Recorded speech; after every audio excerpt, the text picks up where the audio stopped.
बिस्मिल्लाहिर्रहमानिर्रहीम, अस्सलाम वालेकुम। मैं हूं सैयद अनवारुल हसन और आप देख रहे हैं प्रोग्राम सच तो यह है पीटीवी न्यूज इस्लामाबाद स्टूडियो से।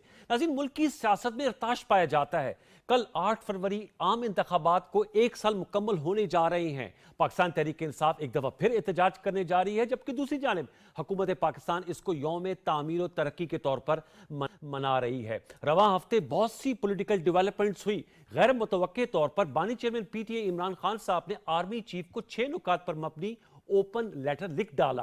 उसके बाद हमने देखा कि अपोजिशन जमातों का इकट्ठ हुआ, जिसमें मौलाना फजल रहमान साहब, शाहिद खाकन अब्बासी साहब, मुस्तफ़ा नवाज खोकर साहब और पाकिस्तान तहरीक इंसाफ ऑब्वियसली जो होस्ट कर रहे थे असद कैसर साहब, वो मौजूद थे। फिर वज़ीर आज़म पाकिस्तान मोहम्मद शहबाज शरीफ साहब ने मौलाना फजल रहमान साहब जो जमीयत उलमा इस्लाम के सरबराह हैं उनसे मुलाकात की, उनकी अयादत की और साथ में सियासी उमूर भी ज़ेर बहस आए। फिर आज स्पीकर कौमी असम्बली सरदार अयाज सादिक साहब ने एक मरतबा फिर इस सियासी अज़म का अयादा किया कि पाकिस्तान तहरीक इंसाफ मुज़ाकरात में दोबारा लौट के आया। आपके इल्म में है कि स्पीकर साहब कन्वीनर रहे, जो 3 नशिस्तें हुई पाकिस्तान तहरीक इंसाफ और हुकूमत के दरमियान, और इस वक्त मौके पर स्पीकर साहब ने कहा कि हुकूमत ने अपनी मुज़ाकराती कमेटी को तहलील नहीं किया। मुल्क के सियासी मंजरनामे पर ये जो पॉलिटिकल डेवलपमेंट्स हुई हैं, इन्होंने बहुत से सवालात को जन्म दिया है। आज के प्रोग्राम के पहले हिस्से में हम इस हवाले से गुफ्तगू करेंगे और प्रोग्राम के दूसरे हिस्से में हम ब्रीथ पाकिस्तान, जो बड़ी अहम कॉन्फ्रेंस हुई है इस्लामाबाद में माहौलियाती मामलात के हवाले से, क्योंकि पाकिस्तान के लिए मौसमियाती तब्दीलियां जो हैं वो बहुत अहमियत की हामिल हैं। पाकिस्तान रिसीविंग एंड पे है। कार्बन इमिशन पाकिस्तान का 0.1% से कम है, लेकिन इसके मुज़र असरात से पाकिस्तान जो पहले 8 ममालिक हैं उनमें शामिल है जो इसके असरात से मुतासर हो रहे हैं। वो हम आगे चलकर उस पर बात करेंगे कि हमारी सियासी तरजीहात में मौसमियाती तब्दीली को कितना ऊपर होना चाहिए। प्रोग्राम के पहले से हमें ज्वाइन किया है बैरिस्टर अकील साहब ने। आप मेंबर कौमी असम्बली हैं, वज़ीर आज़म पाकिस्तान के तर्जुमान है बराए कानून और इंसाफ। बहुत शुक्रिया बैरिस्टर अकील मलिक साहब। मैं आपसे गुफ्तगू का आगाज करूंगा सर पॉलिटिकल डेवलपमेंट से। टू स्टार्ट विद, कल 8 फरवरी है और अब से 1 साल कबल आपने भी इलेक्शन लड़ा और आप जीत कर आए, लेकिन पाकिस्तान तहरीक इंसाफ जो है वो कल स्वाबी में एहतजाजी मुजाहरा कर रहे हैं। आप लोग यौम तामीर और तरक्की मना रहे हैं। तो इस पूरे 1 साल में जहां बहुत से इक्तिसादी मामलात में बेहतरी आई, लेकिन सियासी अदम इस्तेहकाम रहा, सियासी हलचल रही, क्या कहेंगे आप, किस तरह देख रहे हैं? क्या सियासी इस्तेहकाम आ पाएगा, मुज़ाकरात पे लौट के आएंगे, या फिर इसी तरह सियासी तनाव रहेगा? बिस्मिल्लाहिर्रहमानिर्रहीम। अनवार साहब बहुत बहुत शुक्रिया। देखें, बिल्कुल 1 साल होने को आया है और इलेक्शंस 8 फरवरी 2024 को हुए, अब 8 फरवरी 2025 आ गया है। थोड़ा सा मैं जो आपने इस्तेहकाम के हवाले से बात की, तो मैं ये ज़रूर चाहूँगा कि आपके नाज़रीन भी इससे मुस्तफ़ीद हों और तस्वीर का दूसरा रुख भी देखना ज़रूरी है। और उसमें वजह यह है कि जो भी हुकूमत, जब भी हुकूमत साजी हुई है या हुकूमतें आई हैं इलेक्शन के अमल के बाद, तो उसके बाद अपोजिशन जमातों ने हमेशा एहतजाज किया है और ये कोई नई बात नहीं है। आप पाकिस्तान की पूरी सियासी हिस्ट्री अगर उठा के देख लें तो आपको ये चीज़ें नज़र आएंगी कि तमाम अपोजिशन जमातें जो हैं वक्तन फ़क्तन गाए बगाए एहतजाज करती रही हैं। और सियासी इस्तेकाम और माशी इस्तेकाम का आपस में कोई डायरेक्ट नेक्सस या डायरेक्ट लिंक नहीं है। उसकी वजह भी आपको बता देता हूँ कि ये बताया जाता है कि शायद माशी इस्तेकाम के लिए सियासी इस्तेकाम का होना ज़रूरी है। ये कोई इतनी ज़रूरी चीज़ नहीं है। हाँ, अगर हो जाए तो जो जिस रफ्तार से या जो तरक्की की स्पीड है वो डबल हो जाती है, अदरवाइज़ आपको बॉटल नेक्स मिलते हैं। और लेकिन इसका कोई डायरेक्ट नेक्सस या डायरेक्ट लिंक नहीं है। 1 साल की कारकर्दगी जो हुकूमत की रही है वो तो बिल्कुल PTI वाले इसको यौम सियाह के तौर पे मनाएंगे। ज़ाहिरी बात है कि उनकी कारकर्दगी, उनके 3.5-4 साल जो उनकी हुकूमत रही उसमें उनकी कारकर्दगी सिर्फ सिफर रही। जो 100 दिन में करप्शन ख़त्म करनी थी वो करप्शन के अंबार अपनी हुकूमत में लगाए, और जो 1 करोड़ नौकरियाँ और 50 लाख घर देने थे ना उनका आता है ना कोई पता है। लेकिन इस हुकूमत की अल्हम्दुलिल्लाह मैं आपको ये ज़रूर बता सकता हूँ कि हमारी हुकूमत जो यौम तामीर और तरक्की मना रही है उसकी एक वजह है, और उसका कंपैरिजन मैं आपको बता देता हूँ कि जो कंपैरिजन हम ड्रॉ कर रहे हैं ये कोई हवा में बातें नहीं है, ये कोई ख्याली पुलाव नहीं है या कोई शेख चिली नहीं बना जा रहा। ये कुछ ऐसे स्टेटिस्टिक्स हैं जो आपके सामने रखना ज़रूरी हैं। मैं चाहूँगा कि 8 फरवरी 2024 को जो स्टॉक एक्सचेंज थी वो 60,000 इंडेक्स पॉइंट्स पे थी, और अभी 8 फरवरी 2025 में ये 1,10,000 पॉइंट्स क्रॉस कर चुकी है और ऑनवर्ड्स एंड अपवर्ड्स का सफ़र जो है ये जारी रखे हुए है। इसी तरह इन्फ्लेशन या महंगाई 28% पे थी, अब ये कम होके सिंगल डिजिट 6% पे आ चुकी है। इंटरेस्ट रेट जो 20% था वो अब कम होके 12% आ चुका है और वज़ीर आज़म की ख्वाहिश है कि इसको सिंगल डिजिट में लेके जाया जाए और इंशाल्लाह आइंदा आने वाले दिनों में आप देखेंगे ये सिंगल डिजिट में भी जाएगा, क्योंकि स्पेस अवेलेबल है और जो हमारी इकोनॉमिक आउटपुट है या आउटलुक है उस हवाले से इसको सिंगल डिजिट में लेके जाया जा सकता बैरिस्टर है। साहब, आप इसी तरह रेमिटेंसेस जी, 2.25 बिलियन डॉलर। मैं आपसे गुजारिश करूंगा क्योंकि आवाम को इससे मुस्तफीद होने दें। मैं अनइंटरप्टेड, सिर्फ मुझे 30 सेकंड और चाहिए होंगे। जी प्लीज। रेमिटेंसेस या जो तरसीलात हैं जो बाहर से उसमें वो 2 बिलियन या 2.25 बिलियन डॉलर था। इसी तरह अब वो बढ़ के इस साल आप देखें कि एक साल के दौरानिए में 17.8 बिलियन डॉलर हो चुका है। एक्सपोर्ट्स की अगर आप बात करें तो वो 2.5 बिलियन डॉलर पे थी, अब जो एक्सपोर्ट्स हैं आपकी 19.5 बिलियन डॉलर पे जा चुकी हैं। जीडीपी 2 से 3% था, इसी तरह अब 2.5 से 3.5% पे आ चुका है। और फॉरेन एक्सचेंज रिजर्व्स जिनके बहुत ज़्यादा चर्चा भी होता है और वो 4 बिलियन डॉलर पे थे 8 फरवरी 2024 और अब जो है वो 12 बिलियन डॉलर पे आ चुके हैं। इसी तरह मूडी की रैंकिंग जो है, मूडीज़ रैंकिंग होती है C883 से लेके हम 882 पे आ चुके हैं कि डिफ़ॉल्ट का ख़तरा जो है वो टल चुका है और डिफ़ॉल्ट नहीं होगा। ये कम अज़ कम मैं समझता हूँ कि यौम तामीर व तरक्की जो आपके नाज़रीन भी देखें उससे मुस्तफ़ीद हों कि हम मना रहे हैं, तो खाली कोई टॉल क्लेम्स नहीं है 1 करोड़ नौकरियों वाले या 50 लाख घरों वाले या 100 दिनों में जो 7 अरब पाकिस्तानी रुपए वापस लेके आने थे एंड सो फोर्थ, जो पीटीआई के सुहाने ख्वाब दिखाए अवाम को उन्होंने अपने दौरे हुकूमत में और इलेक्शन से पहले। हमने इलेक्शन से पहले जो वादे किए, बिल्कुल मुश्किलात ज़रूर थी, मुश्किलात अभी भी हैं, लेकिन जो एक नेक्सस ड्रॉ किया जाता है सियासी इस्तेकाम का माशी इस्तेकाम के साथ, तो वो आपके सामने बिल्कुल मैंने तमाम चीजें इसलिए आपस में कोई डायरेक्ट लिंक नहीं सर, आपने बड़ा अहम नुक्ता उठाया कि सियासी इस्तेकाम का और मौशी जो है खुद मुख्तारी का या बहाली का आपस में डायरेक्ट लिंक नहीं है। लेकिन ये सवाल चूंकि माहिरीन भी उठाते हैं और मैं आप वज़ीर आज़म के मुशीर बराए कानूनी अमूर भी हैं, बानी चेयरमैन पीटीआई इमरान खान साहब ने जो 6 नुकाती आर्मी चीफ को खत लिखा है, अब ये हमें नहीं मालूम कि क्या वो प्राइम मिनिस्टर साहब को भी खत लिखेंगे। उसमें उन्होंने जो 6 नुकात में एक नुकता ये भी है कि इन्वेस्टमेंट इसलिए नहीं आ रही क्योंकि अवाम में और इदारों में खलीज बढ़ रहा है और सियासी इस्तेकाम नहीं है, ना कि उन्होंने कहा कि इस और ग्रोथ बढ़ रही है। फिर प्राइम मिनिस्टर साहब खुद कहते हैं कि अगर पाकिस्तान ने आगे बढ़ना है तो आपको एक्सपोर्ट्स को बढ़ाना होगा, आपको जो है वो पॉलिटिकल स्टेबिलिटी लाना होगी। तो मैं इसलिए आपके सामने रख रहा हूं कि एक खत भी उन्होंने लिखा है और इसमें उन्होंने इस तरफ इशारा किया है। आप समझते हैं कि इससे मामलात बेहतर नहीं होते? और मैं साथ में तैमूर सलीम झगड़ा साहब ने भी हमें ज्वाइन कर लिया है क्योंकि वो खुद भी फाइनेंस मिनिस्टर रहे हैं खैबर पख्तूनख्वा के और पाकिस्तान तहरीक इंसाफ के अहम रहनुमा, उनको भी वेलकम करते हैं। अकील साहब, पहले आप जो है इसके हवाले से जवाब दीजिएगा, फिर जो आपने फैक्ट्स एंड फिगर्स दिए हैं कि इस एक साल में आप लोगों ने जो रेमिटेंसेज हैं या फॉरेन रिजर्व्स में बहुत बेहतरी लाई है, उसका जवाब झगड़ा साहब से मिलेंगे। प्लीज अकील साहब। जी, मैं अनवार साहब बिल्कुल इस बात का कायल हूँ कि जिस तरह मैंने कहा कि स्पीड डबल हो जाती है सियासी इस्तेकाम के हवाले से, और हमने बिल्कुल पाकिस्तान की खातिर, पाकिस्तानी कौम की खातिर, पाकिस्तानी अवाम की खातिर तमाम तर मुज़ाकराती अमल भी शुरू किया।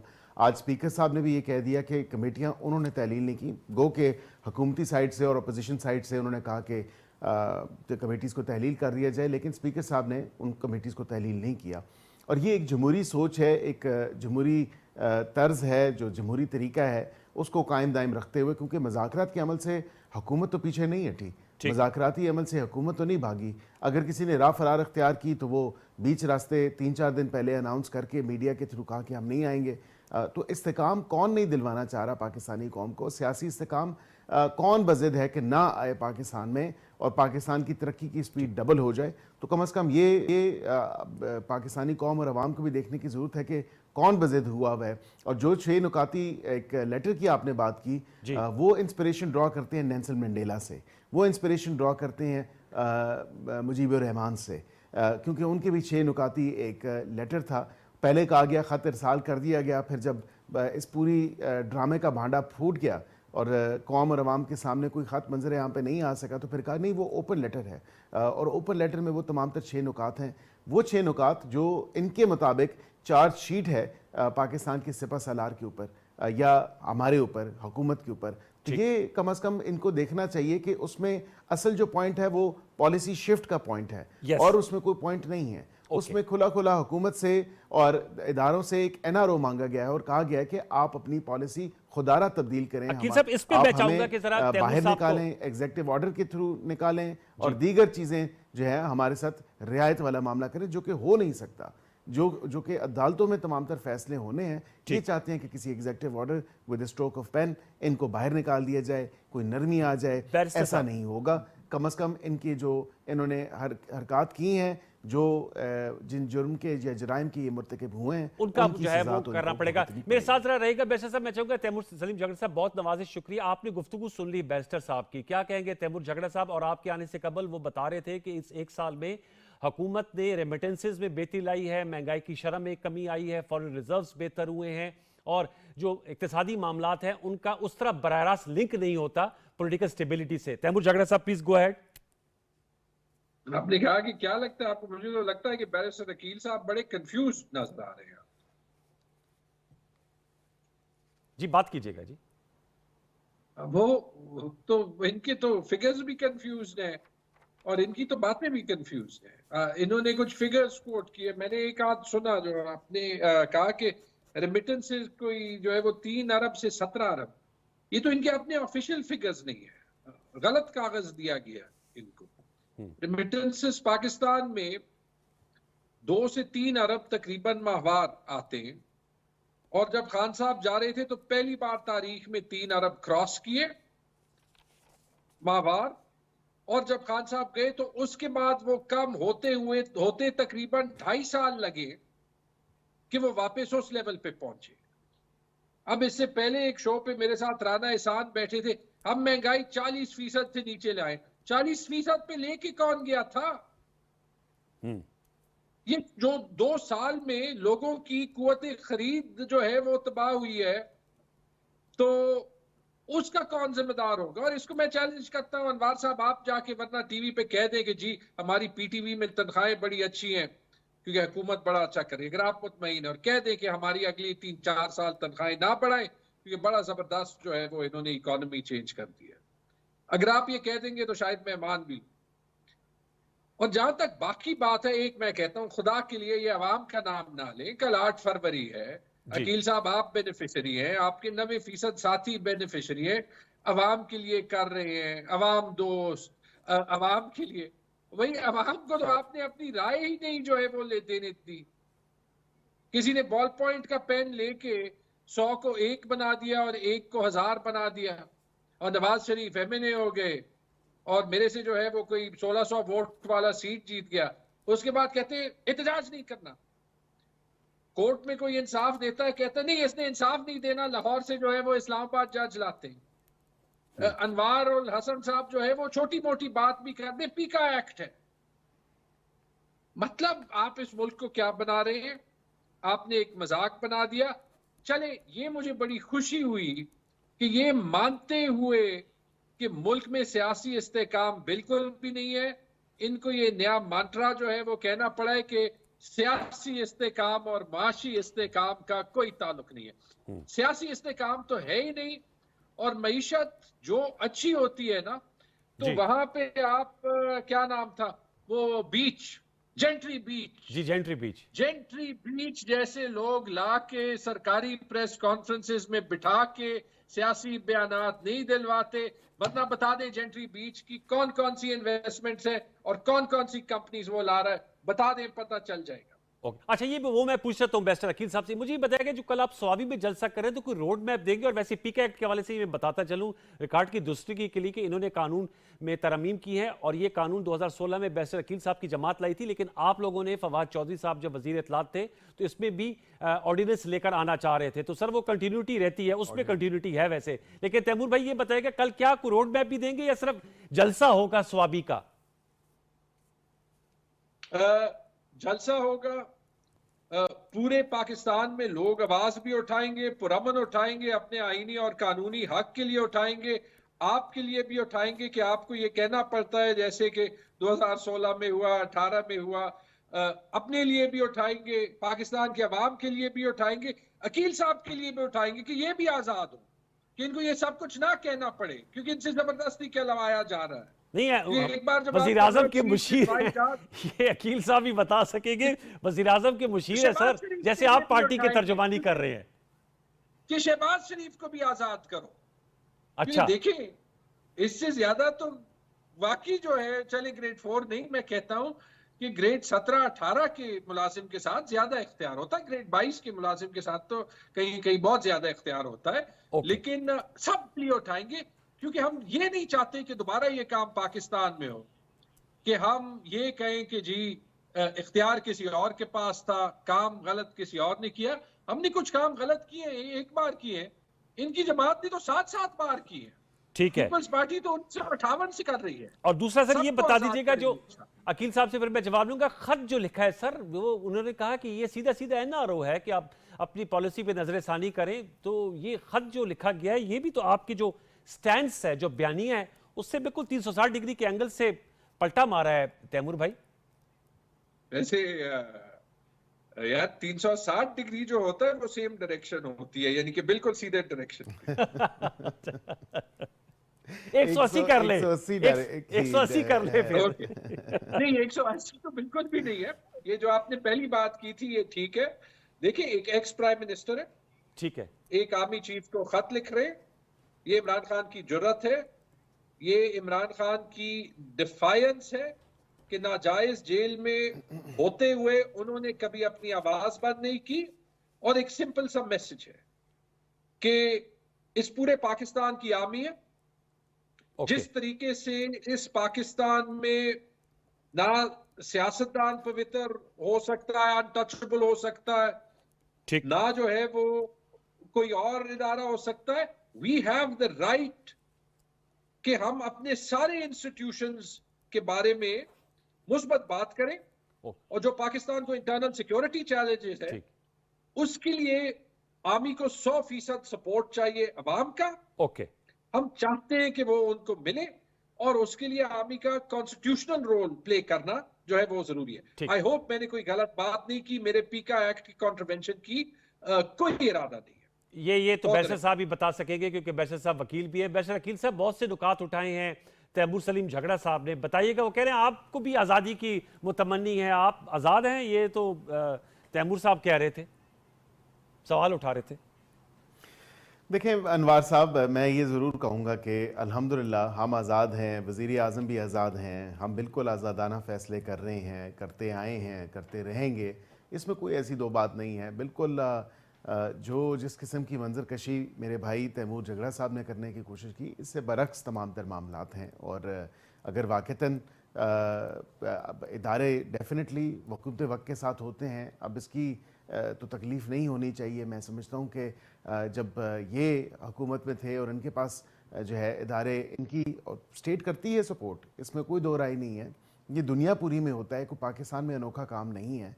ये एक साल जो इलेक्शंस की बरसी है, या ये जो एक क्लेम करते हैं कि इनका मैंडेट के हवाले से उसकी जो एक ब्लैक डे मनाना चाह रहे हैं, इन अदर वर्ड्स, तो सवाबी में बिल्कुल आपके सामने कल होगा तमाम तर चीज़ कि कितने लोग आ सके। कि क्लेम तो करते हैं कि पंजाब में, अब फिर पंजाब में कहेंगे इजाज़त नहीं मिली, लेकिन फिर टाइम तो वही इनको याद आता है जब कोई बाहर से मेहमान आए हों, इंटरनेशनल डेलीगेशन आई हो। अभी देखें ना, अब आप CPA का, कॉमनवेल्थ पार्लियामेंट्री एसोसिएशन का वहाँ पे 2 दिन इंटरनेशनल कॉन्फ्रेंस है, इसी तरह न्यूजीलैंड और पाकिस्तान का मैच भी है, इसी तरह आपको पता है हॉर्स एंड कैटल शो है। सो ऑफ कोर्स डिस्ट्रिक्ट इंटेलिजेंस जो कमेटी है उसकी रिपोर्ट्स, जो कानून नाफिज करने वाले इदारे हैं, उन्होंने रिपोर्ट्स नहीं दी, और ये कोर्ट भी गए हुए थे, और कोर्ट ने भी कहा कि डिस्ट्रिक्ट एडमिनिस्ट्रेशन ही मामला देखेगी। बिल्कुल एहतजाज करें, एहतजाज से कोई मना नहीं किया गया, लेकिन एक खौफनाक प्लान जो मैंने मीडिया पे देखा है, इनकी अपनी पार्टी के एक रुकन है, उन्होंने एक निजी चैनल के एक प्रोग्राम में जो इंकशाफात किए हैं, उन्होंने कहा कि स्वाबी में जब जलसा करेंगे तो देखिएगा कि हम वहाँ से तरवेला डैम का स्विच भी ऑन ऑफ कर सकते हैं। अच्छा। इसी तरह इन्होंने ये भी इंकशाफ किया, इनकी पार्टी के उस रुकन ने कि हम करक में जो कुछ हसास कोई ऐसी जो इंस्टॉलेशन है उस पर भी मामलात हो सकते हैं। तो ये बड़ा एक खौफनाक प्लान सर, ये है। कौन से रुकन मैं हैं? समझता हूँ कि इनको बेशक इनकी कौन इनकी है? अपनी पार्टी के लोग हैं। अगर आप कहते हैं तो मैं बता देता हूँ। आप बताएं। आदिल शाहजेद साहब का प्रोग्राम देखें डॉन न्यूज़ पे, और वो क्लिप है 1-2 दिन पहले का, उस पर बिल्कुल देखें। वो हाजी साहब हैं गालिबन, उनका जो पूरा नाम तो मुझे नहीं पता, ओके। लेकिन उनका वो ये कैमरे की आंख ने और टीवी ने उसको कैप्चर किया है और देखा है, और उन्होंने इंटरव्यू में ओपनली कहा है। उन्होंने कहा अगर ज़रूरत पड़ी तो बिल्कुल हम तरबेला डैम का स्विच भी बंद कर सकते हैं। तो ये तमाम तर इस तरह की इश्तियाल अंगेज़ी या इंतशार फैलाने वाली, फिर ये कहते हैं कि हमें क्यों कहा जाता है कि हम इंतशार फैलाने वाली जमात हैं। मतलब action speak louder than words, और क्लेम तो यही किया जा रहा है, और एक्शंस भी जो रहे हैं पास्ट में वो तो यही सब्सटैंशिएट करते हैं कि ये बातें रही हैं और ये बातें की गई हैं। तो इसलिए ये एहतजाज पुरअमन तो नहीं होता। सर, आप वो ये भी कह रहे हैं कि आपके जो रेमिटेंसेस के जो फिगर्स हैं बैरिस्टर अकील साहब, उनको चैलेंज किया है तैमूर सलीम झगड़ा साहब ने। I know you have to leave, लेकिन मैं चाहूंगा कि जरूर क्लियर कीजिए, क्योंकि आपने जो रेमिटेंसेस की फिगर दी उसको चैलेंज कर रहे हैं। मैं बिल्कुल ज़रूर करूँगा, और मैं उस पर मैं नहीं, ये तमाम तर इंटरनेशनल इदारे भी रिपोर्ट कर रहे हैं। पाकिस्तान की इकोनॉमिक फ्रंट पे जो गेंस हैं, जो बेहतरी आई है पाकिस्तान की मैशियत के हवाले से। एंड जस्ट रिसेंटली फिच की रेटिंग आप देख लें।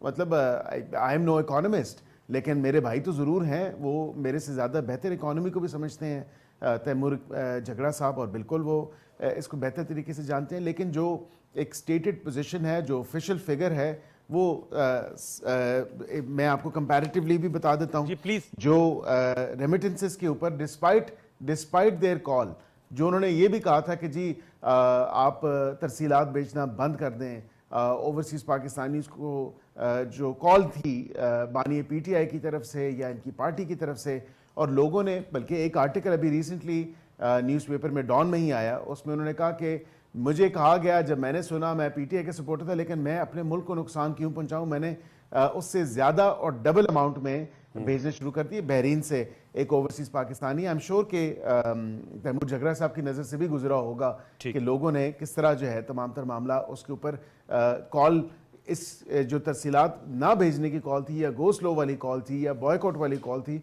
उन तमाम कॉल्स को उन्होंने कैंसिल आउट किया।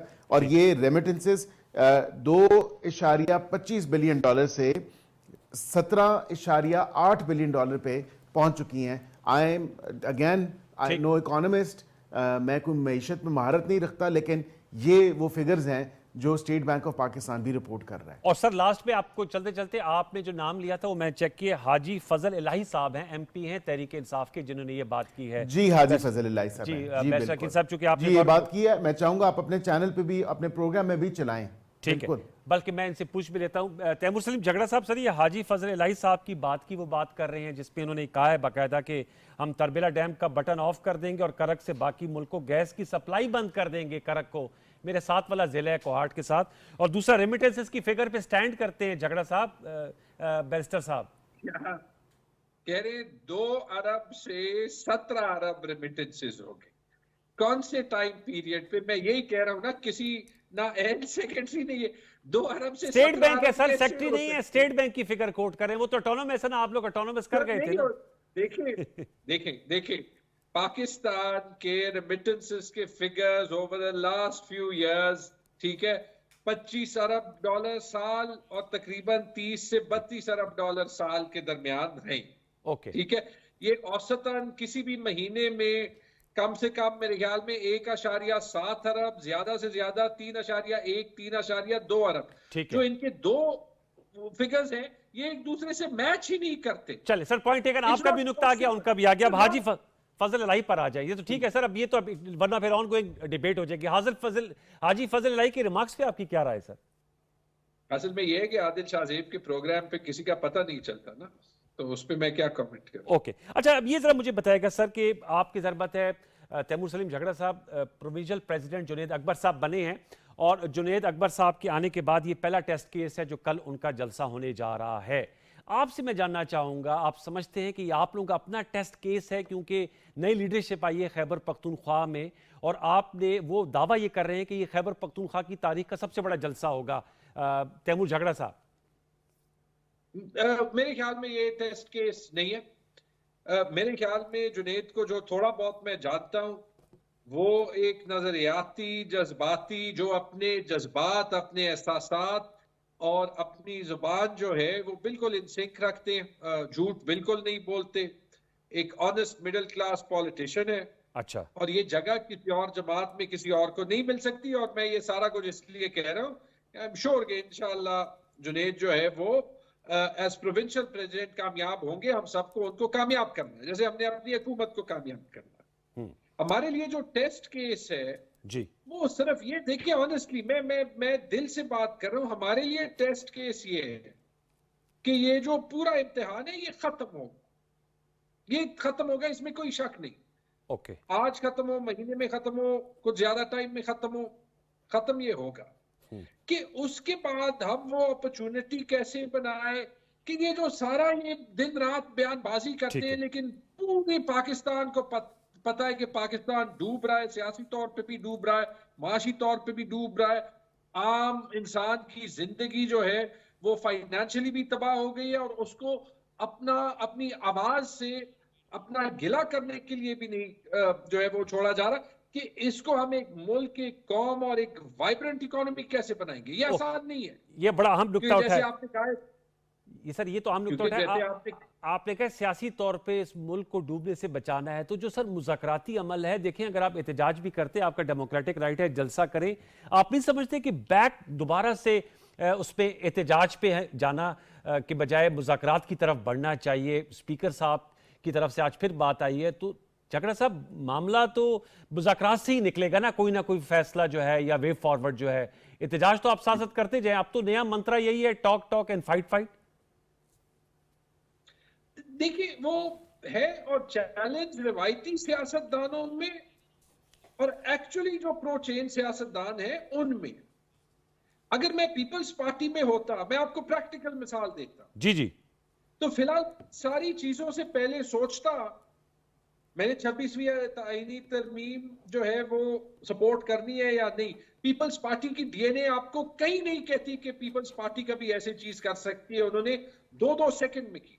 पीका एक्ट सपोर्ट करना है कि नहीं, 2-2 सेकंड में किया। ठीक है कि सूबाई इलेक्शन होने चाहिए या नहीं। पीपल्स पार्टी एक फेडरलिस्ट पार्टी होती थी जी, सपोर्ट किया। ये सारी चीजें जो पीपल्स पार्टी कर रही है वो आपको दिखाता है कि सिर्फ बिलावल को वजीर आजम बनाने के लिए वो इस हाइब्रिड सिस्टम में हर चीज करने के लिए तैयार है।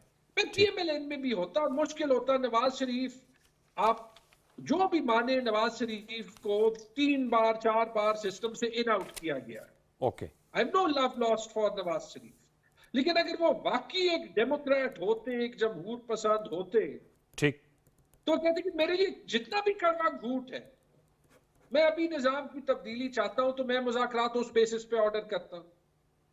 ठीक है। जो नवाज शरीफ कर रहे हैं वो तो सिर्फ साबित करता है कि शरीफ फैमिली पाकिस्तान में नहीं बिलीव करती, सिर्फ रियासत शरीफिस्तान में बिलीव ओके, अब सब ये मुझे बताएगा टुवर्ड्स, करती। जी सर, टुवर्ड्स दी एंड हमने इस पर सेगमेंट को क्लोज करना है क्योंकि सर आपने भी जाना है, आपका भी शो है और बैरिस्टर अकील मलिक साहब का भी। झगड़ा साहब, जो आप लोगों की मीटिंग हुई है मौलाना फजल रहमान साहब से और शायद खाकान अबाई साहब, दीगर भी उसमें सियासी लीडरान मौजूद थे, अब ये अलायंस की सूरत इख्तियार करेगा या सिर्फ मुकालमा है? क्योंकि मौलाना फजल रहमान साहब की प्राइम मिनिस्टर शहबाज शरीफ साहब से भी मुलाकात हुई है, 26वीं तरमीम के दौरान भी आप लोगों ने मुज़ाकराती अमल किया था, फिर मौलाना साहब ने एंड में वोट उसके हक में दिया था। तो आपसे मैं जानना चाहूंगा कि इसको किस तरह आने वाले दिनों में देख रहे हैं? ये जो अपोजिशन की मीटिंग हुई है, ये कोई अलायंस की सूरत तैयार करेगी या सिर्फ अभी ये it's too early to call? Jhagra साहब, देखिए, इसमें काम जरूर बाकी है लेकिन जबरदस्त कदम है। और हम में से कुछ लोग ये कहते रहे हैं कि ये स्ट्रगल चूंकि एक कॉन्स्टिट्यूशनल स्ट्रगल है, हालांकि पीटीआई की तारीख है कि एज एन एंटी स्टेटस को पार्टी वो अलायंसेस में बिलीव नहीं करती, लेकिन यहाँ पे हमें जो है वो सारी पार्टीज के साथ आईन के लिए, कानून के लिए, जमहूरियत के लिए ये कॉन्स्टिट्यूशनल स्ट्रगल करना पड़ेगा। ठीक है, ये बहुत मुस्बत कदम है इसमें टाइम लगे या ना लगे, जो मेन स्ट्रीम फिगर्स हैं, जो मेन स्ट्रीम पार्टीज हैं, जो नेशनलिस्ट पार्टीज हैं, जो रिलीजियस पार्टीज हैं, ठीक। अगर जो थोड़ी बहुत मुझे सियासत की समझ है, चूंकि ये सिस्टम अफोर्ड नहीं कर सकता अनलेस पीएमएलएन या पीपल्स पार्टी में इतनी जुर्रत हो कि वो जो इस सिस्टम में कैद है वो उससे निकले। ऑपोजिशन अलायंस बनेगा, जरूर बनेगा, ठीक है, क्योंकि इतनी फैक्टिज्म जो है वो कंटिन्यू इनडेफिनिटली नहीं हो सकती। आपका नुक्ता ये, अगर बैरिस्टर अकील साहब हैं हमारे साथ, जी चले बैरिस्टर अकील साहब ही हैड टू लीव, वक्त खत्म हुआ जा रहा है। बहुत शुक्रिया नवाजिश तैमूर सलीम झगड़ा साहब, आपने वक्त दिया, और बैरिस्टर अकील मलिक साहब जो प्राइम मिनिस्टर साहब के तर्जुमान हैं बराए कानून और पार्लिमानी उमूर। व्यूअर्स, आपने सियासी गुफ्तगू सुनी, अपना जमाती नुक्ता नज़र दोनों मेरे मौजूद मेहमानों ने दिया। अब हम छोटा सा ब्रेक लेंगे, ब्रेक के बाद आएंगे तो हम जो ब्रीथ पाकिस्तान है उसके हवाले से गुफ्तगू कर रहे होंगे। मैं चाहूँगा कि हमारे जो पॉलिटिशियंस हैं, जो पॉलिटिकल पार्टीज़ हैं, वो इसको भी अपनी तरजीहात पर रखें, क्योंकि सियासत और सियासी मामला तो चलते रहेंगे। इंशाल्लाह मईशत के मामला भी बेहतरी की सूरत इख्तियार कर रहे हैं, लेकिन जो मौसमियाती तब्दीली है उसके असरात पे हम ब्रेक के बाद गुफ्तगू कर रहे होंगे कि पाकिस्तान में उसके कितने भयानक अनफॉर्चुनेटली असरात आ रहे हैं, उसका मदावा कैसे मुमकिन है, उसके लिए क्या लाएमल है, क्या इत्तेफाक राय की ज़रूरत है। सब कुछ एक वक्फे के बाद, वक्फा ले लीजिए।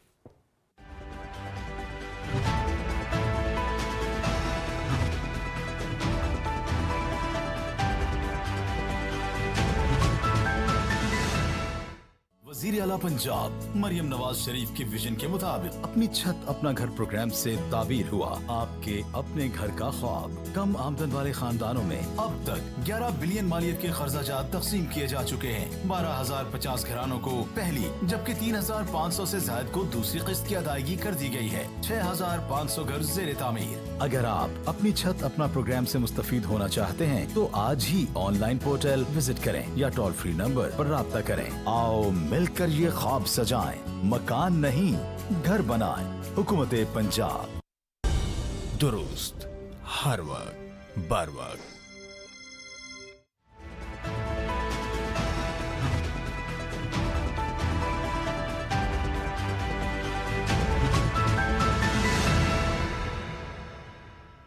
वेलकम बैक व्यूअर्स, हम गुफ्तगू करेंगे प्रोग्राम के इस हिस्से में मुल्क में मौसमियाती तब्दीली, माहौलियाती जो असरात हैं उनके हवाले से। वफाकी दारुल हुकूमत इस्लामाबाद में इस सिलसिले में बड़ी अहम 2 रोज़ा कॉन्फ्रेंस भी हुई ब्रीथ पाकिस्तान के नाम से, जिसमें मुख्तलिफ जो माहिरीन हैं, हुकूमती ज़िम्मेदारान हैं और जो एक्सपर्ट्स हैं, उन्होंने अपनी राय का इजहार किया। इस हवाले से हम गुफ्तगू करेंगे क्योंकि मैं UNDP की रिपोर्ट देख रहा था।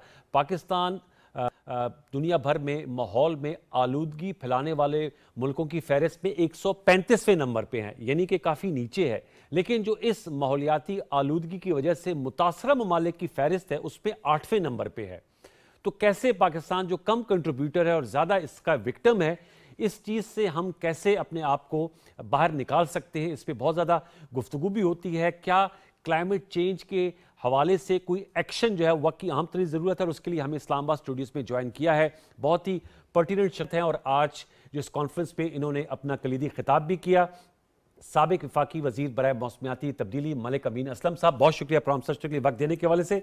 मलिक साहब, आपसे मैं जानना चाहूँगा, 2022 का जो सैलाब था वो तबाहकुन था पाकिस्तान की तारीख में। इससे पहले भी बहुत सी कुदरती आफात आई हैं, लेकिन उससे जो इम्पैक्ट पड़ा उसके बाद पाकिस्तान ने आलमी सतह पर, अब तो कॉप मीटिंग भी होती है, उसमें क्लाइमेट जस्टिस की बात की। ये जो 2 रोज़ा ब्रीथ पाकिस्तान कॉन्फ्रेंस आई है, इसका टेक अवे क्या है कि उसमें वर्ल्ड बैंक भी हम देख रहे हैं, इसमें माहिरीन भी मौजूद थे, हुकूमत, अपोजिशन, सियासतदान भी थे। क्या टेक अवे इस पूरी कॉन्फ्रेंस का और क्या हमारा वे फॉरवर्ड होना चाहिए? जी, बिस्मिल्लाहिर्रहमानिर्रहीम। देखें, ये जो कॉन्फ्रेंस हुई है ब्रीथ पाकिस्तान, मैं समझता हूँ कि बहुत अच्छा एक इनिशिएटिव था ये डॉन ग्रुप की तरफ से, जिन्होंने एक बड़ा एक लीप फॉरवर्ड काम किया कि उन्होंने मुख्तलिफ मकतब फ़िक्र के लोगों को इकट्ठा किया, जिसमें पॉलिसी मेकर्स भी थे, रिसर्चर्स भी थे, बाहर से भी लोग आए हुए थे, और एक मीडिया को एक media spotlight the climate change को। तो गुड न्यूज़, जो मैं आज सुबह अखबार देखी तो गुड न्यूज़ वॉज कि क्लाइमेट चेंज जो है ये पहले सफ़े पे हेडलाइन न्यूज़ थी, जो कि होनी चाहिए पाकिस्तान जैसे मुल्क में, क्योंकि हम मुतासिर तरीन ममालिक में इस वक्त शुमार होते हैं। दूसरा जो इसका पॉजिटिव था वो ये था कि अब क्लाइमेट चेंज और फिर स्मॉग के जो इश्यूज़ हैं, ये ऐसे इश्यूज़ हैं जो कि पाकिस्तान अकेला हल नहीं कर सकता, इसके लिए रीजनल और फिर ग्लोबल कोऑपरेशन की ज़रूरत है। तो आज यहाँ पर सार्क के मुख्तलिफ ममालिक से, इंडिया से, नेपाल से, बांग्लादेश से भी मंदोबीन आए हुए थे और जिन्होंने इस पर बात की कि जी अगर हमारी हुकूमतें आपस में बात नहीं भी करती तो रिसर्चर लेवल पे हमें इस चीज़ पे बातचीत करनी चाहिए। मेरे ख्याल में वो भी एक बहुत पॉजिटिव डेवलपमेंट थी कि पहली बार एक जो कहते हैं ना आइस ब्रेक हुई है इस मामले के ऊपर, तो उस लिहाज से तो बहुत अच्छी थी। बाकी मैं समझता हूँ कि आप क्लाइमेट चेंज जो है ये जिस तरह होता है ना कि वो खिड़की तोड़ के घर में आ चुका है पाकिस्तान के लिए, ये एक ऐसा क्राइसिस है जो कि कल नहीं आना, ये आज हम उसको फेस कर रहे हैं। देखें पूरे मौसम सरमा में बारिश ही नहीं और आज ही के अखबार में जो तशवीशनाक खबर थी वो ये थी कि जनवरी का महीना जब से टेम्परेचर रिकॉर्ड होना शुरू हुआ है गर्म तरीन जनवरी का महीना था। और इसके साथ साथ जो बारिश की आप बात कर रहे हैं कि 40% कम बारिशें हुई हैं। मैं खुद एक फार्मर हूँ, तो हम जो गंदम की फसल लगी हुई है उसको पानी नहीं मिल रहा, स्पेशली बारानी इलाके में वो फसल जो है वो सूख चुकी है इस वक्त। अब बारिश अगर होगी भी तो शायद वो रिवर्स ना हो सके, तो ये बहुत ही खतरनाक और तशवीशनाक। आपने कहा कि इसके लिए हमें एक्शन लेना होगा। वर्ल्ड बैंक के जो नुमाइंदे थे उनका कहना था कि पाकिस्तान का 9% GDP मौसमियाती तब्दीली की नजर हो जाता है। देखिए उसके लिए तो Pakistan has to take the lead. Pakistan has to take the lead. इस तरह है कि एक्शन हमें क्या लेना है, मतलब ये जो बातें करना क्लाइमेट चेंज के ऊपर अब वो वक्त गुजर चुका है। एग्जैक्टली अब टाइम है कि हम कुछ करके दिखा दें। और वो करके दिखाने के लिए जो यहाँ पर कल मुझे थोड़ा सा मैंने महसूस किया और फिर मैंने उसकी तनकीद भी किया अपनी बात में कि हमारे बहुत सारे जो हुकूमत के मंदूबीन आए, सबने कहा जी कि पैसे जो हैं वो नहीं आ रहे, क्लाइमेट फाइनेंस जो कि बाहर से आना चाहिए, जो कि आपने भी बात की कि नाइंसाफ़ी है पाकिस्तान के साथ कि हमने तो ये इशू पैदा नहीं किया, इतने कार्बन एमिशन के कंट्रीब्यूटर नहीं हैं, हमने नहीं किया, लेकिन मुतासर हम जरूर हैं। तो वो पैसों का इंतजार कर रहे हैं, वो पैसे नहीं आने पाकिस्तान। ये हमें अपने आप को ये कन्विंस कर लेना चाहिए कि वो जो क्लाइमेट फाइनेंस जिसकी हम बात कर रहे हैं वो जो ऐदो पैमा किए थे, हमने ऐदो पैमा भी नहीं, वो भी पूरे नहीं होने। और दूसरी ये बात है कि ये पाकिस्तान ने खुद फेस करना है इसको, ये हमें एक्सेप्ट करना है इस चीज़ को।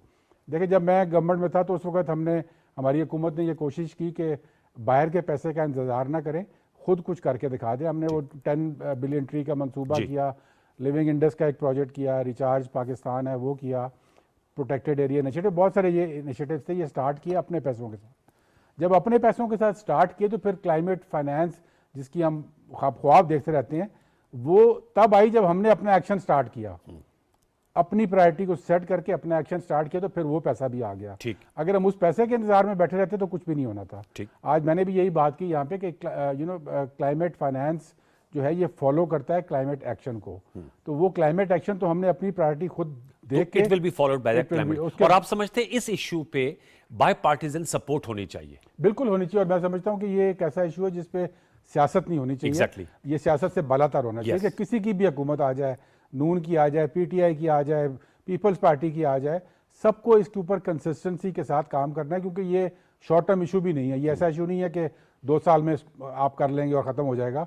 ये अगले दिहाइयों तक पाकिस्तान को फेस करना है, और इसको फेस करने के लिए एक ऐसी स्ट्रैटेजी, एक ऐसा चार्टर बनना चाहिए जिसको तमाम पार्टीज ओन करें, और फिर no matter who comes into government इसको फॉलो किया जाए। अच्छा, ये मैं आपसे जानना चाहूंगा, बल्कि व्यूअर्स को भी बताना चाहूंगा, UNDP की रिपोर्ट मेरे निज़ाम से गुजरी, ग्रीन हाउस गैसों का जो अखराज है जिससे ग्लोबल वार्मिंग होती है, पाकिस्तान के हवाले से ये रिपोर्ट में कहा गया कि शुमाली इलाका जात में हिंदुकश, कराक्रम और हिमालय ग्लेशियर तेजी से पिघल रहे, जिसकी वजह से 3044 ग्लेशियल झीलें पैदा हो चुकी हैं। सर इसका कैसे? ये बहुत खतरनाक इशू है जिसको ग्लोफ कहते हैं। अच्छा। और इसमें होता ये है कि अगर जब वैसे तो ग्लेशियर्स पिघलते आए हैं हमेशा से, लेकिन अब इतनी तेजी के साथ वो पिघल रहे हैं कि वो जो पानी है वो वहाँ पे इकट्ठा हो जाता है। ठीक। और इकट्ठा होकर आगे भी उसके एक बर्फ़ की दीवार होती है, और फिर खुदा ना खासा जब पानी का प्रेशर ज़्यादा होता है तो वो बर्फ़ की दीवार पड़ती है, और उसको ग्लोफ कहते हैं, ग्लेशियर लेक आउटबर्स्ट फ्लड। वो एक ऐसा फ्लड होता है जो कि बड़ी तेज़ी के साथ एक दीवार की तरह वो पानी की आगे चलता है। और चूंकि हमारे सारे डैम्स उसके रास्ते में हैं, वहाँ से जो नॉर्थ से जो भी चीज़ आती है, इसलिए ये बहुत ख़तरे की घंटी है। और इसके ऊपर बाकायदा काम हो रहा है। एक ग्लोफ का प्रोजेक्ट स्टार्ट किया गया था, उसमें मेन चीज़ ये है कि अर्ली वार्निंग सिस्टम्स हों, इसकी डिटेक्शन आप पहले कर सकें, और फिर इसका तदारक भी उसी लिहाज से किया जाए। तो उसके ऊपर पाकिस्तान को इंटरनेशनल फंडिंग भी मिली है, लेकिन ये अगेन ऐसा इशू था जिसको हमने रेज़ किया कि हमें ये प्रॉब्लम है, हम इसमें अपना पैसा भी लगा रहे हैं।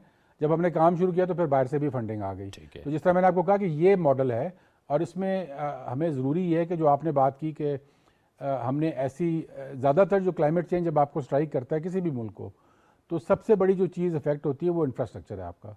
अगर आपने गलत जगह पे ब्रिज बनाया हुआ है, गलत जगह पे बिल्डिंग बनाई हुई है, स्कूल या होटल आपने ऐसे बनाए हुए हैं जो कि आबी गुजरगाहों के आबी गुजरगाहों के बीच में है, बीच में। तो उन्होंने तो उड़ जाना है। यस, तो इसलिए क्लाइमेट कंपैटिबल डेवलपमेंट उस डेवलपमेंट को कहते हैं जिस जो ये चीज़ सोच के डेवलपमेंट की जाए, और वो पाकिस्तान को करने की जरूरत है, वरना वो कीमत इतनी बड़ी होती है कि आप अदा नहीं कर सकेंगे उसको। बिल्कुल। तो आई थिंक वो भी हमने करनी है। हमें किसी और ने आके इसके लिए ना पैसे देने हैं, ना ही किसी और ने आके ये सबक सिखाना है। ये काम पाकिस्तान ने खुद करना है, और ये आज की अशद ज़रूरत है, मैं समझता हूँ इसके ऊपर फोकस करना। आज यहाँ पर बहुत सारे डेवलपमेंट पार्टनर्स आए हुए थे, जो 2 मेन पार्टनर्स मिसिंग थे इस पूरी डिबेट के अंदर, जो वहाँ पर कुछ 100 से ऊपर तकरीरें हुई, वो थे CPEC और SIFC। मेरा ख्याल था कि इन दोनों को भी बीच में शामिल होना चाहिए था, क्योंकि CPEC भी अगर पाकिस्तान के आप डेवलपमेंट पाथवे को देखें तो पाकिस्तान का एक बहुत बड़ा पिलर है डेवलपमेंट का फ्यूचर। और चाइना के साथ ऑलरेडी आप एक ग्रीन डेवलपमेंट MOU साइन कर चुके हैं, तो आई थिंक उनसे हम सीख भी सकते हैं, क्योंकि चाइना ने इस पर बहुत काम किया है। तो आई थिंक इसके ऊपर चाइना ने तो बीजिंग का कहते हैं टेम्परेचर में तब्दीली ले आए हैं, जितनी उन्होंने हवा को साफ कर दिया, हवा को साफ किया है, और जितनी उन्होंने जो है वो हाँ, तो वो शजरकारी की है। शजरकारी उन्होंने ऐसी की है कि वो पूरा गोबी डेजर्ट उन्होंने उसका एक वॉल बना दी वहाँ पे, जिसको ग्रीन वॉल ऑफ चाइना कहते हैं, जिसकी वजह से बीजिंग के अंदर जो तूफान आते थे वो नहीं अब आते, जो sandstorm. So we can learn a lot from them. We can learn a lot from them. और आपने SIFC की बात की कि इन्वेस्टमेंट है इसके अंदर। SIFC का भी मैं समझता हूँ कि वो एक अहम पिलर है हमारी आगे आने वाली डेवलपमेंट का। तो वो ये 2 मिसिंग एक्टर्स थे ये ब्रीथ पाकिस्तान कॉन्फ्रेंस के ऊपर। SIFC भी चूंकि पाकिस्तान की जो फ्यूचर इन्वेस्टमेंट है, स्पेशली कॉर्पोरेट फार्मिंग के अंदर, वो उसी के थ्रू चैनलाइज हो रही है। तो मेरा ख्याल था कि उनको भी एंगेज होना चाहिए। That's a very important point. मैं चाहना चाहूँगा कि ये भी थोड़ा रिव्यूअर्स को बताइएगा कि ये बारिशों का ना होना, ये भी कोई फिनोमेना है जिसकी वजह से पाकिस्तान को इस वक्त जो है वो खुशहाली का अनफॉर्चुनेटली सामने है। लानीना है, एल नीनो है, उस फिनोमेना की जद में भी पाकिस्तान आ गया। देखिए, उसमें की जद में तो पूरी दुनिया आई हुई है उसकी जद में, लेकिन पाकिस्तान में ये बारिशों का ना होना जो है, अभी तक इस पर कोई ऐसी स्टडी की नहीं गई, लेकिन ये पहली बार हुआ है कि इस्लामाबाद में, क्योंकि पहले होता था कि पाकिस्तान में कहीं भी बारिश हो, इस्लामाबाद जरूर बारिश होती थी। इस बार इस्लामाबाद में भी बारिश नहीं हुई। तो मुझे एक साइंटिस्ट मिले थे जिन्होंने एक बात की मेरे से, वो मेरे दिमाग में खटक रही है, और वो ये थी कि उन्होंने कहा कि अक्टूबर में पाकिस्तान ने पहली बार एक आर्टिफिशियल रेन का तजर्बा किया था लाहौर में। वो गुजर खान में हुआ था। अच्छा, गुजर खान में किया गया था। वो ग्राउंड सीडिंग की थी उसमें। ओके। अब आर्टिफिशियल रेन में मसला ये होता है कि आप कुदरती निज़ाम के साथ एक उसमें ह्यूमन इंटरफेरेंस कर रहे हैं, उस चीज जो कुदरत का निज़ाम है जी, और उसके जो आफ्टर इफेक्ट्स होते हैं वो आपको पता नहीं होते। मुझे याद है हमारे ज़माने में भी हमने ये UAE की एक पूरी मिनिस्ट्री है आर्टिफिशियल रेन, उनसे बात की थी, तो उनके मिनिस्टर ने मुझे कहा कि जी हमारे पास ये सिस्टम तो है कि हम बारिश स्टार्ट कर सकते हैं, लेकिन रोकने का कोई सिस्टम और दुबई में बड़ी तबाही भी कहा हमारे पास 2 सैलाब आ चुके हैं, हमारा कोई ड्रेनेज सिस्टम ही नहीं था दुबई में, and we had to face a lot of problems. तो ये तो इशू होता है जब आप कुदरत के साथ खेलते हैं, तो कुदरत आपके कंट्रोल में नहीं रहती। क्लाइमेट चेंज का तो सारा इशू ये है कि हमने एक कुदरत के साथ एक जंग शुरू की हुई है, और वो जंग हमें उससे पीछे हटना पड़ेगा। अब आप समझते हैं कि आपने बिल्कुल सही कहा कि you can't fight with the nature. Los Angeles की जो आग लगी है, देखें आप, क्योंकि सबसे बड़ा पोल्यूटर और सबसे पावरफुल मुल्क, यस, अमेरिका बेबस था कुदरत के आगे, बिल्कुल बेबस थे। तो मैं आपसे जानना चाहूंगा मलिक साहब कि जब यही बात होती थी कि जो एफ्लुएंट नॉर्थ है उनको इसकी तरफ तवज्जो देनी चाहिए, तो क्या ये उनके लिए वेकअप कॉल है लॉस एंजलिस की फायर, और उससे वो नॉर्थ जो एफ्लुएंट नॉर्थ है, वो ये जो साउथ में तबाहकारियां हो रही हैं जिसमें वो सबसे बड़े कार्बन इमिटर्स हैं, वो तवज्जो देंगे? बिल्कुल देंगे उनको उनके लिए बहुत बड़ी वेकअप कॉल है। उनको बिलियंस ऑफ डॉलर का वहाँ पे इंश्योरेंस का लॉस हुआ है, 30 या 40 बिलियन डॉलर्स का मेरे ख्याल में उसकी तखमीना है, और वहाँ पर LA में लोगों इंश्योरेंस कंपनीज ने वहाँ पे इंश्योर करने बंद कर दिए घर, जो कि बहुत बड़ी चीज़ है वहाँ के लिए। तो उनके लिए तो वेकअप कॉल है, लेकिन मैं समझता हूँ कि जिस तरह मैंने आपको शुरू में कहा कि हमें उनके इंतज़ार में नहीं बैठ सकते। पाकिस्तान अब इस दहज पे आ गया कि पाकिस्तान ने ये चीज़ अपना मसला समझ के अपने पैसों के साथ हल करना शुरू करना है, और ये पैसे आपको मिल जाते हैं अगर आपके पास पॉलिटिकल विल हो और उसको आप प्रायोरिटाइज कर लें प्रॉपर्ली। वेरी इंपॉर्टेंट जी, बहुत शुक्रिया मलिक अमीन असलम साहब। व्यूअर्स, आपने मलिक अमीन असलम साहब जो former minister for climate change है उनकी गुफ्तगू सुनी। मेरे ख्याल में टेक अवे यही है कि हमारी जो सियासी तरजीहात है और इवन जो मीडिया की प्रोग्रामिंग की तरजीहात है ज़ाहिर बात है चैरिटी बिगिंस फ्रॉम होम। मैं खुद भी इस बात पे कहूँगा कि मीडिया को भी चाहिए कि तीन बुनियादों पर स्पॉटलाइट करे क्लाइमेट चेंज के इश्यूज़ को। सारा दिन 7 to 11 हम सियासी मारामारी, लफ्जी जंग, सियासी मुबाहिसों में पड़े रहते हैं। ये पाकिस्तान की जो बैकबोन है, अगर क्लाइमेट चेंज की जो इस वक्त, जैसे मलिक अमीन असलम साहब ने कहा कि अब एक्शन का वक्त आ गया है, अब वो हमें कोई ना कोई इस हवाले से अमली इकदाम उठाने होंगे, तो फिर हम इस अफरीद का मुकाबला कर सकते हैं। वगरना जिस तरह पाकिस्तान को क्लाइमेट डिज़ास्टर्स की वजह से नुकसानात हुए हैं, वो स्पेशली वो इलाके जो इससे बुरी तरह मुतासर हुए हैं, वहाँ पर मेरा जाने का इत्तेफाक भी है। जब 2022 का सैलाब आया था तो वहाँ गुर्बत जो है वो सालों तक मुहित रहती है।